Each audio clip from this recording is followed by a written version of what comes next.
Rakkoon shamarran biyya Arabaa keessa jirtu silaa dubbatamee hin dhumu.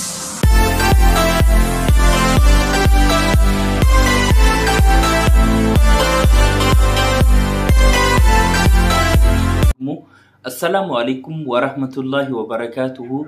Ashama harkafune ilman Oromo guutuu addunyaa jirtan akkam nagaa jirtu. Namoonni yeroo jalqabaatiif gara channel Mahadiitu kana dhuftan hundi keessan channel kana subscribe like gochuudhaan nu jajjabeessaa isinin jenna. Akkuma beekamu gaa obboleettii teenya Zara jedhamti, maqaan isii yookiin ammoo Faaxee jedhamti.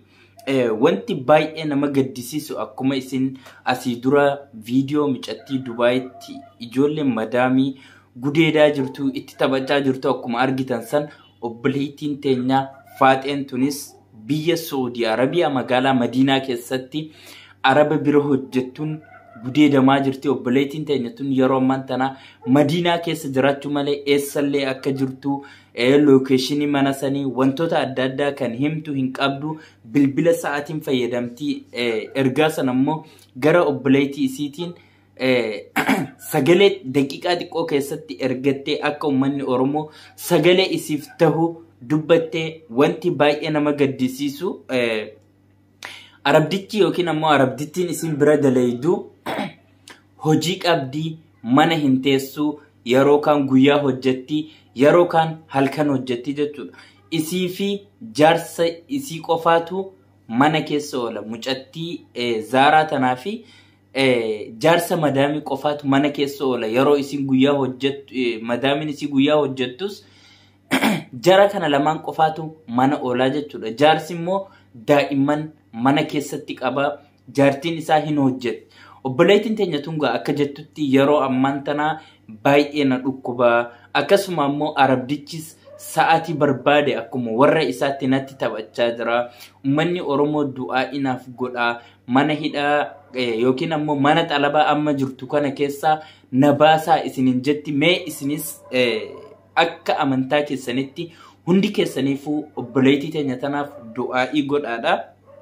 Hanga dandeenyu nutis gara imbaasii biyya Saudi Arabiyaa jiru dubbisaa jirra. Yookaan informationii guutuu argannu taate nutis isiniif beeksifnaa. Namoonni gargaaruu barbaadanis lakkoofsa isiitis maalis yeroo argannetti koomentii jala isiniif keenya. Achirraan dheexanii ni dubbistu.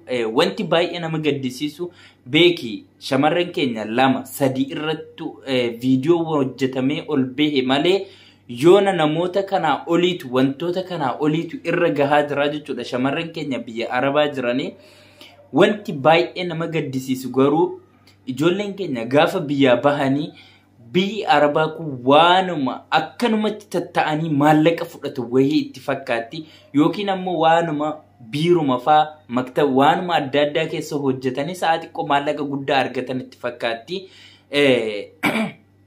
Kan ol bahe nama 2 haa ta'u malee namoota kanaa oliitu yeroo ammaan tanaa rakkachaa jira. Obboleewwan keenya rakkoo kana keessa jiran hunda nuufi isinis rabbiin rakkoo tana keessa haa baasu dhugaa dubbachuudhaaf.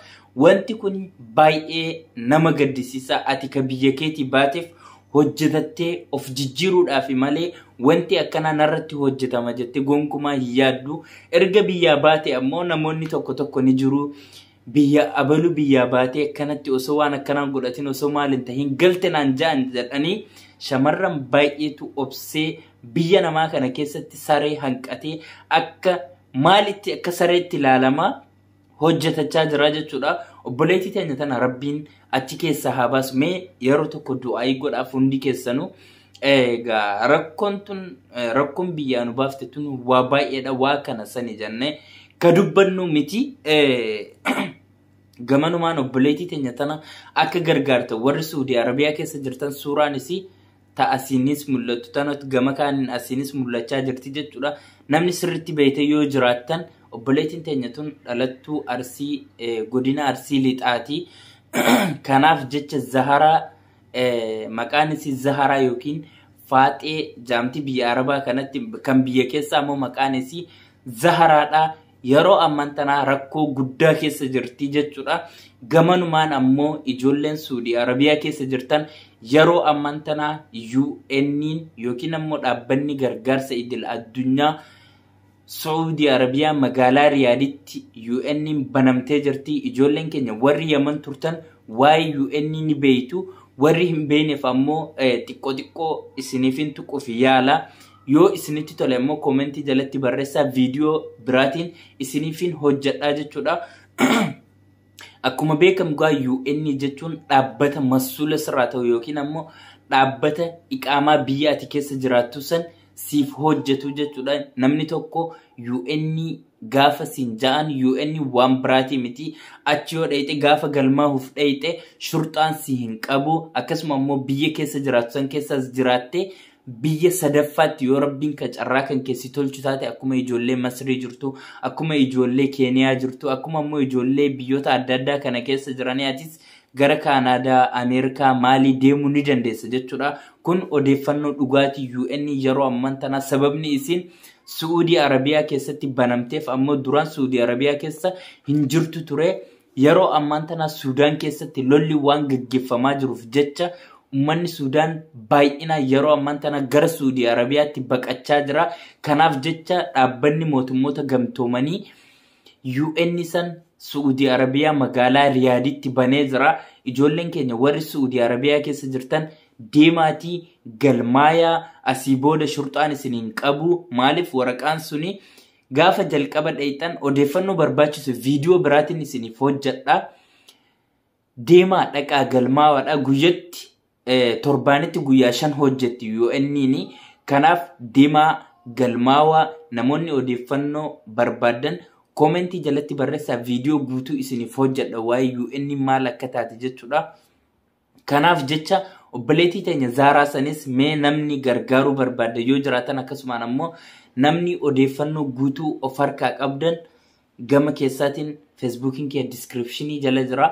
Achi jalaan seenaa gara Facebookaa, Instagramaa, TikTokiitii waan barbaadaniin koottaatii natti himaa isinin jedha. Namoonni odeeffannoo waa'ee UN irraa barbaadanis ammoo koottaa nagaafadhaadha. Facebookiin kee descriptionii jala jira. Hundi keessanuu koottaa isinin jedha. Rabbiin biyya san keessaa nagaa isin haa baasu. Akkasuma ammoo obboleettii teenya tan Saudi Arabiyaa magaalaa Madiinaa keessatti rakkachaa jirtu sanis Rabbiin nagaa nuuf haa baasu. Wanti nuti keessa jiru waan kana sani jedhamu miti. Rabbummaa yoo nurraa guute malee rakkoon keenya baay'eedha. Shamarran keenya waa hunda obsitanii asin geessanis Rabbiin guyyaa tokko biyya keessanitti nagaan isin galchee waan hojjetan keessa Rabbi barakaa isiniif haa kaayu. Kanaaf mee obboleettii teenya tanaaf du'aa'ii godhaadha. Isin yeroo biyyaa baatanii ni hojjenna jettan waan akkanaa dalayna jettanii biyyaa hin baane. Kanaaf jecha du'aa'ii godhaa fi waan dandeessan hundaan wal cinaa dhaabbadha. Waa'ee UN kana ammoo ijoolleen keenya warri shurxaan isin hin qabin dhaqaa galmaayaadha. Gaafa biyyaa baatan ammoo yeroo galmooftan san bara 2020 as ta'uu qabaa jechuudha. Erga biyyaa baatee ati waggaa 20 waggaa 10 15 yoo achi keessa jiraatte akka nama bara 2020 Saudii seenee yookiin ammoo 20 takka yookiin 22 keessa seeneetti galmaawaa isin jedha. Odeeffannoo bal'aa yoo barbaadan koomentii jalatti barreessaa. Odeeffannoo bal'aa isiniif kenna. Hundi keessanuu nagaan naaf bulaadha. Assalaamu alaikum wa rahmatullahi wa barakatuh.